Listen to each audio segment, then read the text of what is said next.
নমস্কার, আমি আজকে ধোকলা বানিয়ে দেখাচ্ছি। একটা পাতিলেবুর রস আমি রেডি করে রেখেছি, একটা পাত্রে দিয়ে দিলাম। 2 চামচ চিনি দিলাম, 1 চামচ নুন দিলাম, একটা বাটি ভর্তি জল দিলাম। এই বাটির মাপেই আমি বেসন দেব।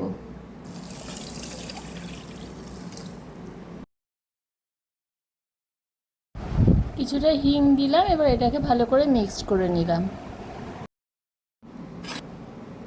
বেসনটা ভালো করে চেলে নিচ্ছি। যে বাটি মাপে জল দিয়েছিলাম সেই বাটি ভর্তি 1 বাটি প্রথমে বেসন দিলাম, আরও হাফ বাটি দিলাম। এটা ভালো করে মিক্সড করে নিচ্ছি। এবার এটা 15 মিনিটের জন্য আমি রেস্টে রেখে দিচ্ছি।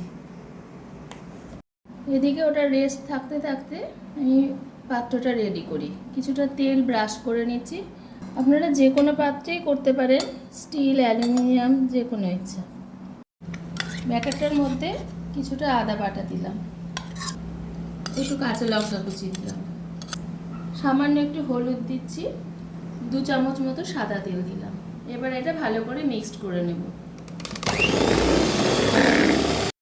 1 প্যাকেট, ছোট প্যাকেটের 1 প্যাকেট ইনো দিয়ে দিলাম। ইনো দিয়ে ভালো করে মিক্স করে নিলাম। এটা বেশি ফেটাবো না, প্রথমে খুব ভালো করে ফেটাতে হবে, না হলে এটা সুন্দর হবে না। এবার ব্যাটারটাই পাত্রে আমি ঢেলে দিলাম। এবার এটা একবার ট্যাপ করে নিলাম। এদিকে একটা পাত্রে জল ফুটোতে দিয়েছি। এবার এটা আমি ভাপে বসিয়ে দিলাম, ঢাকা দিয়ে দিলাম, একদম হালকা আঁচে দিয়ে দিলাম। প্রায় 40 মিনিট মতো আমি এটা ভাপে দিয়েছিলাম। এই যে হয়ে গেছে। এবার একটা টুথপিক দিয়ে আমি দেখব এটা ঠিকঠাক হয়েছে কিনা। এই টুথপিকটা একদম পরিষ্কার হয়ে যাচ্ছে। এটা হয়ে গেছে। এবার গ্যাস বন্ধ করে দিয়ে এটা ঠান্ডা হতে দেব। এটা পুরোপুরি ঠান্ডা হয়ে গেছে। এবার এটা একটা পাত্রে ঢেলে নেব।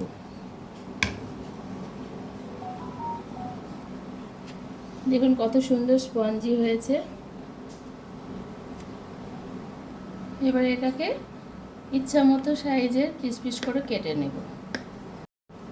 এটা যে সুন্দর হয়েছে, এই যে জালি জালি ভাব, এটা মানে পুরো সফট হয়েছে। এবার এটা তরকার জন্য আমি কিছুটা 2 চামচ মতো সাদা তেল দিলাম। গরম তেলে 1 চামচ মতো সর্ষে দিলাম, কালো সর্ষে। এবার কিছুটা কারি পাতা দিয়ে দিলাম, বেশ কয়েকটা কাঁচা লঙ্কা দিলাম। এটা বোটা সমেত দেয়, আমার বোটা সমেত ছিল না।